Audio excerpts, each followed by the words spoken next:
Hey, Tommy. Um, as you approach the trade deadline this year, how did you sort of weigh your short-term goals of making the playoffs with the long-term goals that you have for the roster? Well, I think you do that every day in the NBA. You're constantly monitoring how's your team doing, what direction is it going, what does it need, and different points of the season, you're allowed chances to really remake your roster or do something to tweak your roster. Trade deadline is one of those. Obviously the draft and free agency, but during the season, the trade deadline, and nothing gets done without a deadline. It seems like, but we knew, hey, we still got a lot of work to do on the defensive end. We got to continue to try to get more athletic, and I think those are things that happened today. Unfortunately, when you acquire players, other players have to leave, and I can't say enough great things about Troy Brown and Mo Wagner. They were tremendous teammates, tremendous professionals, tremendous people, and they're the kind of people that we really try to build around here. And I think the players coming in fit that same criteria, that same mold. So we're excited. At the same time, it's always sad to see people leave. Speaking of players coming in, Chandler Hutchison hasn't played a game since early February. Mhm. What's the latest with him? Do you expect him to report to the team soon, or could he be away from the team? No, they'll both come in tomorrow, have physicals, and should be hopefully all three teams involved in this need the players to play in their next game. So hopefully they'll be in uniform on Saturday, and that's the plan. With Chandler, he did have some difficulties, definitely, and I'll let him relate to some of those, but relay those to you. But obviously, COVID strikes different players different times and different effects. I think that was a setback for him that he's still kind of coming to grips with. But it sounds to me, from speaking to him to today, he had scrimmaged yesterday, was planning to play in the Spurs game with Chicago on Friday. So he's prepared to play, ready to play. And that's somebody that, we watched him, we evaluated him in his draft class. And one thing we knew, he's a good wing defender and has some athleticism, has some things that we like. I definitely think that Daniel Gafford brings us something that we did not have: athleticism, a lob threat, definitely a shot blocker. So sometimes you evaluate things, what your needs are right now, and certainly try to continue to develop young talent. We said that from day one. We were going to look at a lot of players here. We start out everything. We built this team around Bradley Beal. We did a very big trade in the off, right before the season, obviously with Russell Westbrook. We drafted Rui a year ago, Denny this year, Davis Bertans, Thomas Bryant. We lost him in the 10th game of the year, but we can't forget the contributions of Thomas Bryant and what he means to this team moving forward. So those are kind of your core guys. And then everybody else, we're just trying to find players that could come in and help build this thing up. And I think in year two, we've seen some progress. We certainly want to see more wins, and we have high expectations of ourselves here. But certainly, I'm pleased with the players, the contributions of certain players that we've had this year. We're pleased with the development of some of the young players, and certainly couldn't say enough about what Bradley Beal's been able to do. We always want to win. That's the forefront of everything. But to win consistently and sustain winning, you're going to have to really have a strong foundation. You have to have depth. So we're constantly looking to add to that depth, and I think that's something we were able to do today too. Ava? You discussed it a little bit with Chris Miller there, but could you elaborate a little bit on what you guys saw with Daniel Gafford's ability to play at the rim in particular and his athleticism down there? Well, we unfortunately witnessed it firsthand a couple of times when we played Chicago. That he's a quick jumper, very powerful. He gets up in a hurry. He has some impressive offensive highlights, but for us, it's more about players they're feeling him when they go down the paint, and there's a detriment to coming into the paint when he's down there, because he's going to knock your shot back, or he's going to really alter your shot at the rim. And we think he's I think he's a dynamic lob threat, and that's something that Russell Bradley can take full advantage of in pick and rolls. I think he's going to be somebody that'll give us another dimension that we didn't have, like I said. Really, he's only 22 years old. He has a great contract moving forward. That's somebody I think we can grow with, and he's a good complement to what Thomas Bryant brings to us. And you guys obviously were one of many teams that didn't make, there wasn't like a ton of blockbuster movement at the trade deadline, but just keeping your kind of core roster intact, what does that say about how the front office views your guys? Well, I think you got to be patient, and I'm a very patient person. It takes time, and you know that in your head, but you're still looking out there. And we had so many games early, We had a chance to win, we didn't. Then we got kicked in the butt by COVID, and then we got on a run. We went 8-3, and then we went on break. We came back from break, and we just haven't been able to put it together yet. But I still think coming out of break, we played some pretty amazing teams. Held our own, beat Utah. We took Brooklyn deep, Milwaukee twice, Philly. Those are the top teams in both the East and the West. And we fell short, and obviously had a bad outing the other night against New York. But we have 30 games moving forward, and we can only do anything about moving forward. We can't do anything about the games in the past other than learn from them. And I think the big factor for us, Maseva, is seeing us get better defensively. That's really when our team was at their best. The transition defense has to get better. We got to get back in that groove. I think we have to shoot the ball much better than we have. And you got to remember, we started this season, Davis Bertans, Thomas Bryant, Ish Smith. That's 3 of our top 7 players. And we've been without Thomas since game 10. Ish has played 19 games, and Davis has kind of been in and out. But I think we get him back, we get Ish back on the court. That adds to our depth, the quality of our shot making, creating. And I know that we'll be able to knock down more shots when Davis is out there. He has a gravitational pull. It's hard for Bradley when we don't have shooters out there. Bradley's getting double, triple teamed. Russell gets to the rim, that's good, but we need a third scorer to step up. And right now we're doing it by committee. I think Davis gives us that extra scoring threat.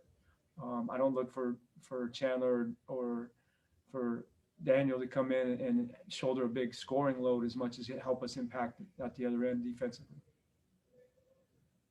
Thanks, Tommy. Absolutely. I want to wish everybody a happy Matt Quinn's birthday before we go any further. Matt is 22 years old. Fred. I thought Matt was 17, so that was surprising to me. Well, his fake ID says 22.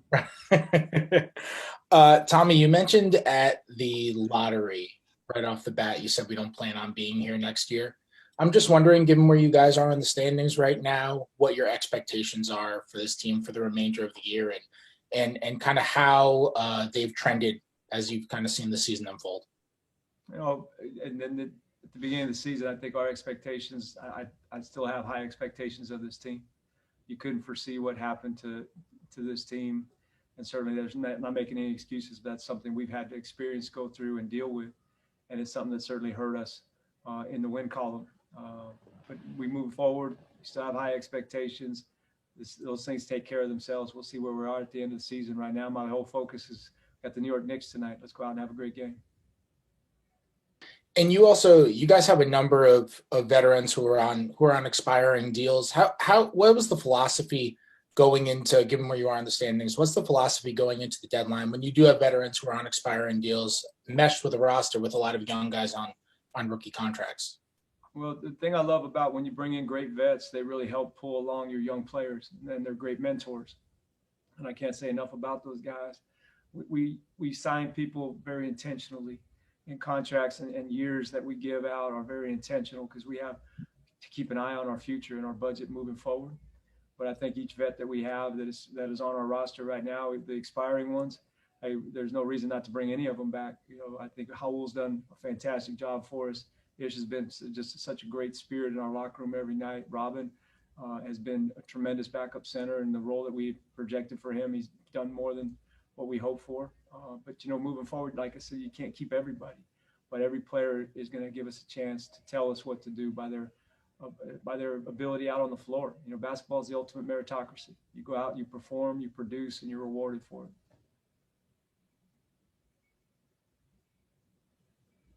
Quentin. Hey, Tommy, did operating in a pandemic this season, just with everything going on and guys being out and things of that nature, did that impact you as a front office at this trade deadline in any way, negatively or positively? Q, that's a great question. And I think it's no different for us than 29 other teams. Everybody has to deal with this. I think making deals at the deadline, certainly you take into consideration how hard is it going to be for that person to get up and leave. More than likely have to leave their family behind because their family's in a safe place, and dealing with going somewhere else and getting established in the protocols and all that stuff is a little bit difficult. But at the end of the day, it's basketball, and I think players all want opportunities to play. The players coming in, they're going to have those opportunities here to play, and I think it has been difficult for us, but it's been difficult for everybody. And one thing I can't say enough about the leadership of Bradley Beal, the leadership Russell has provided to really help guide us through these tough times. You know, with Scotty Brooks obviously being at the helm as the head coach, I think we've been a very resilient team. We've taken a lot of punches this year and we jumped back up. Now we got another opportunity to jump back up with 30 games left. You know, the second half hasn't started out the way we wanted, not at all. But I think we have games ahead of us to go back and let's get back in that groove and show what we can do. And also, you've been in the league for a very long time. Is there maybe a formula that you have to use when it comes to making those calls for young guys or any type of guys that go out of the organization that you trade away, especially as you are a very personable GM and you really get to know these guys like Troy and Mo Wagner? How do you handle those conversations when you do have to ship them other places? Well, the first thing is you're happy for them because the team wants them somewhere. They want to bring them in and give them an opportunity to play. And I'm happy for them if we didn't have that opportunity here. Obviously, Mo has been in and out of the lineup, and it was a very I can't say enough about his contributions this year, but also he was expiring at the end of the year, and we're looking forward to, with Daniel coming in and the contract that he has, we know we can grow with him, and we at a fixed cost. It's a good situation for both of us. It's a great chance for Daniel to show us what he can do, and it's an opportunity for us to have another center under contract along with Thomas Bryant next year, rather than go into free agency with just Thomas under contract.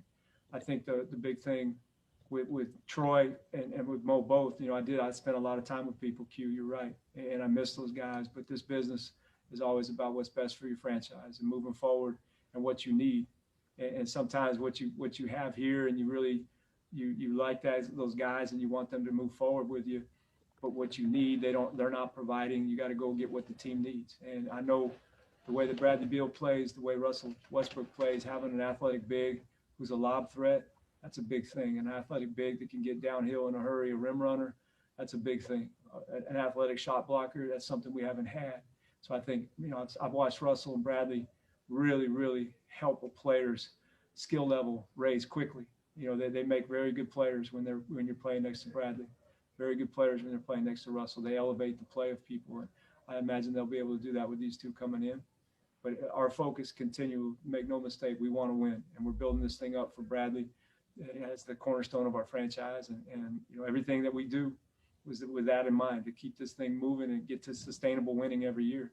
The playoffs is always the goal. We don't retreat from that, but we get there. You have to have depth. You have to have better players. And I think that's what we're moving towards. Thank you, sir. Absolutely. Have a good one.